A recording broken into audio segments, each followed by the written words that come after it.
Hello friends, welcome back to my channel. My name is Ankur Mahendra. दोस्तों, कहते हैं ना, जब जो किस्मत में लिखा हो तभी मिलता है। देखो, अब शाहिद कपूर कबीर सिंह करी अडल्ट फिल्म में नंबर 2 ग्रॉसर है। एनिमल से पहले वो ही थी और शाहिद कपूर के करियर को कुछ खास हाइप नहीं मिली थी। कबीर सिंह के बाद भी उनकी झोली में आई तो एक रीमेक ही आई थी, वो जर्सी। बिल्कुल बहुत बुरी तरह फ्लॉप हो गई थी। उसके बाद कितने टाइम तक खाली बैठना पड़ा। फिर फर्जी उनका भाई साहब वेब शो आया, उसके बाद फाइनली जाकर उनको एक हिट मिली, कौन सी, तेरी बातों में उलझा जिया। बट शाहिद कपूर जिस तरीके के एक्टर हैं, मैंने तेरी बातों में उलझा जिया के रिव्यू में बोला था, ये मोस्ट अंडररेटेड एक्टर हैं बॉलीवुड में। इनको एक वॉरियर का कैरेक्टर मिलना चाहिए। ये बंदा डिजर्व करता है, क्योंकि जिस तरीके से इन्होंने हैदर में काम किया है, कमीने में काम किया है, बाजीराव मस्तानी, सॉरी जो पद्मावत आई थी उसमें जो इन्होंने कैरेक्टर प्ले किया था, बहुत लोगों को खिलजी का कैरेक्टर अच्छा लग रहा था।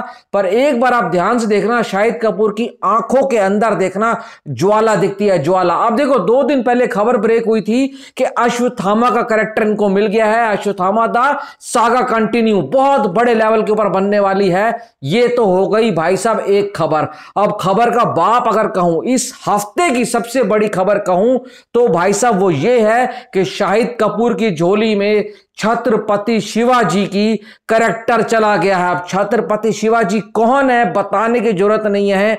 हिंदुस्तान में जितने भी वॉरियर, जितने भी राजा पैदा हुए हैं ना, उन सबसे ज्यादा शक्तिशाली है, सबसे ज्यादा। सोचो, उनके जो भाई साहब सिपे सलार होते थे, सेनापति होते थे, जैसे तानाजी, बाजीराव, वो इतने शक्तिशाली थे। तो सोचो भाई साहब, शिवाजी क्या होंगे। अब डायरेक्टर है अमित रॉय, जिन्होंने OMG 2 डायरेक्ट की है। ये तो भाई साहब सोच लो कि सेफ हाथों में है ये कैरेक्टर। और सबसे अच्छी बात यह है, वकाओ फिल्म्स जो कि बहुत बड़ा बैनर है, और दिल राजू जो तेलुगु इंडस्ट्री के one of the biggest producer है, one of the biggest distributor हैं, वो भी आ गए हैं और बहुत बड़े स्केल के ऊपर ये फिल्म बनने वाली है। तो ये सारी चीजें हो रही हैं, 2 बड़े बड़े इनको वॉरियर के कैरेक्टर मिलने वाले हैं। तो सोचो जब स्क्रीन के ऊपर आएंगे तो क्या बवाल होगा भाई साहब। बाहुबली का बाप है, बाप। छत्रपति शिवाजी महाराज इतने शक्तिशाली है ना, उनकी जिंदगी के कुछ पन, चंद मतलब जो लम्हे थे ना, उनको लेकर फिल्म बनाई जा रही है, क्योंकि उनकी कहानी को 3 घंटे में तो कोई उतार ही नहीं सकता।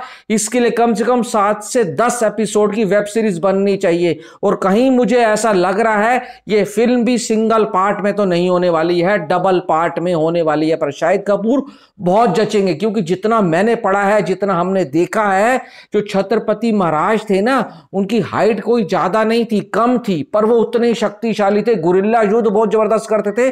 तो शाहिद कपूर के ऊपर आपने देखा बियर्ड जचती है, जिस तरीके की उनकी बियर्ड होती थी वही उनको पूरा गेटअप लेना है। और शाहिद भी एक नॉर्मल इनसाइड हाइट वाला बंदा है, तो भाई जचने वाला, एक्टिंग में कहीं से कोई कमी नहीं होने वाली है।